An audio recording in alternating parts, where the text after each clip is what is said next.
Shalom bagi kita semuanya.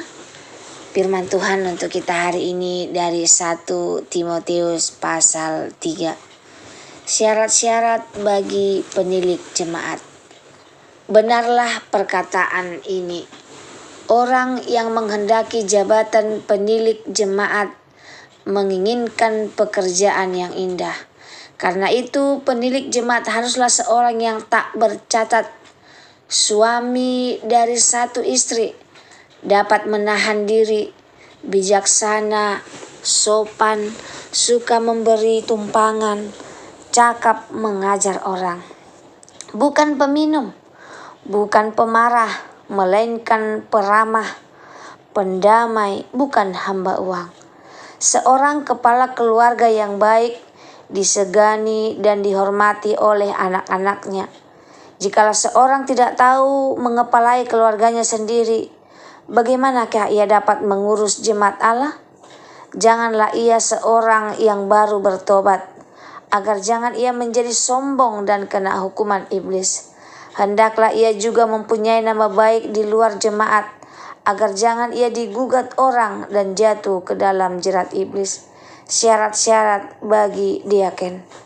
Demikian juga diaken haruslah orang terhormat, jangan bercabang lidah, jangan penggemar anggur, jangan serakah, melainkan orang yang memelihara rahasia iman dalam hati nurani yang suci.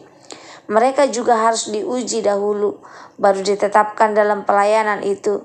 Setelah ternyata mereka tak bercatat, demikian pula istri-istri, hendaklah orang terhormat, jangan femitnah, hendaklah dapat menahan diri dan dapat dipercayai dalam segala hal. Diaken haruslah suami dari satu istri dan mengurus anak-anaknya dan keluarganya dengan baik. Karena mereka yang melayani dengan baik beroleh kedudukan yang baik, sehingga dalam iman kepada Kristus Yesus mereka dapat bersaksi dengan leluasa. Jemaat Allah, dasar dan penopang kebenaran. Semuanya itu kutuliskan kepadamu, walaupun kuharap segera dapat mengunjungi engkau. Jadi jika aku terlambat, sudahlah, engkau tahu bagaimana orang harus hidup sebagai keluarga Allah, yakni jemaat dari Allah yang hidup, tiang penopang dan dasar kebenaran. Dan sesungguhnya agunglah rahasia ibadah kita.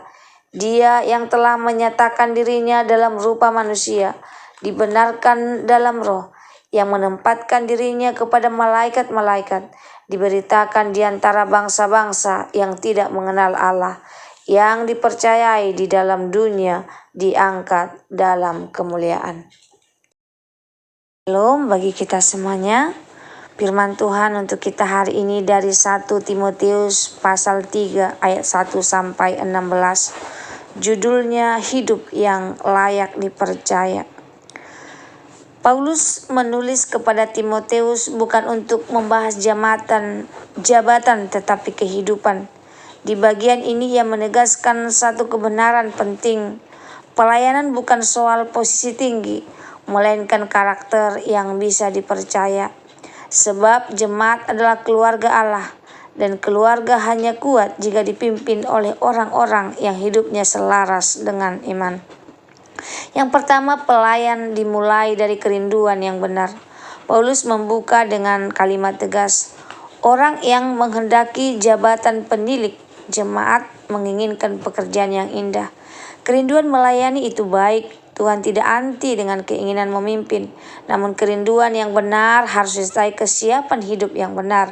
Pelayanan bukan jalan untuk terkenal, tetapi panggilan untuk memikul tanggung jawab rohani. Tuhan lebih tertarik pada siapa kita, bukan apa jabatan kita. Yang kedua, standar Tuhan adalah karakter, bukan kepintaran. Daftar yang Paulus tuliskan panjang, bukan untuk mempersulit, tetapi untuk menegaskan prioritas Tuhan. Tak bercacat, dapat menahan diri, bijaksana dan sopan, peramah dan pendamai, bukan hamba uang, cakap mengajar, memiliki nama baik di luar jemaat. Semuanya ini berbicara tentang karakter yang terlihat setiap hari.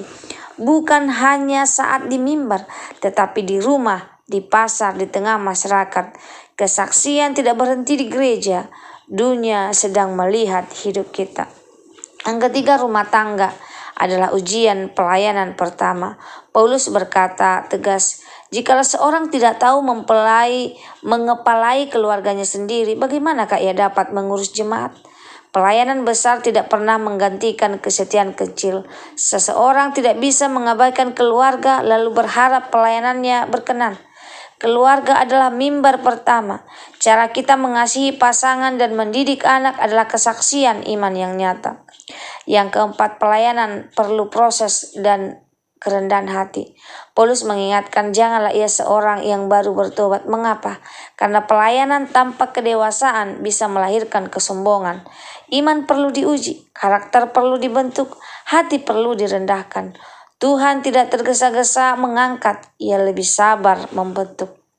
Yang kelima, kesetiaan dalam melayani mendatangkan keberanian bersaksi. Paulus menutup bagian tentang diaken dengan janji. Mereka yang melayani dengan baik beroleh kedudukan yang baik. Kesetiaan melahirkan keberanian. Hidup yang bersih membuat iman kita bersuara dengan leluasa. Bukan karena kita sempurna, tetapi karena hidup kita selaras dengan Injil. Yang keenam, dasar semua pelayanan, yaitu Kristus. Paulus menutup pasal ini dengan pujian iman. Agunglah rahasia ibadah kita. Yesuslah pusat segalanya.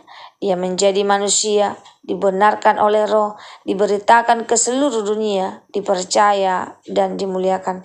Pelayanan bukan tentang kita yang hebat, tetapi tentang Kristus yang dimuliakan. 1 Timotius 3 mengingatkan kita, gereja berdiri bukan di atas talenta, tetapi di atas hidup yang layak dipercaya. Kiranya kita semua, baik pelayan maupun jemaat, terus membangun karakter, hidup dengan integritas, dan memuliakan Kristus dalam setiap peran yang Tuhan percayakan. Semoga firman Tuhan hari ini menjadi berkat bagi kita. Terima kasih. Tuhan Yesus memberkati. Shalom.